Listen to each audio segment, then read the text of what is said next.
like to introduce to you our testing equipment.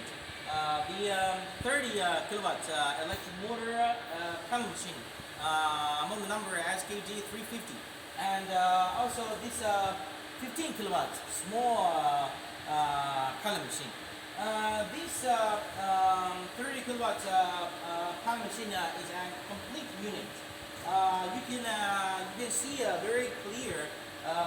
This is the main machine. We also have the lubricating pump. It can storage 10 kilograms engine oil. This is the input pipe and output pipe.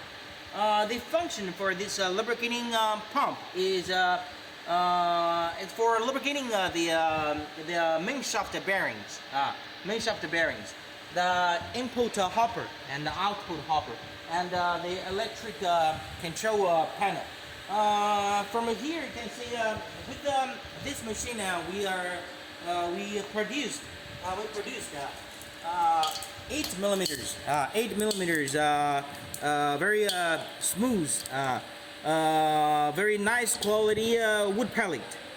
This is kind of hardwood.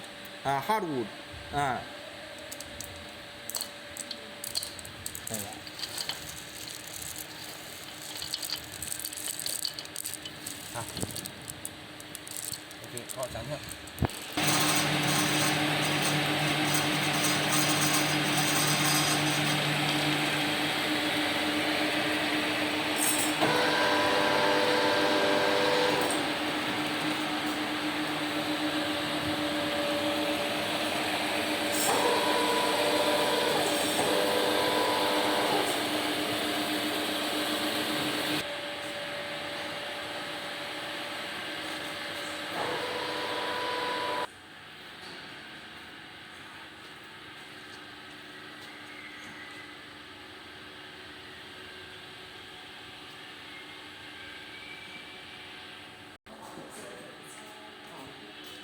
不找什么。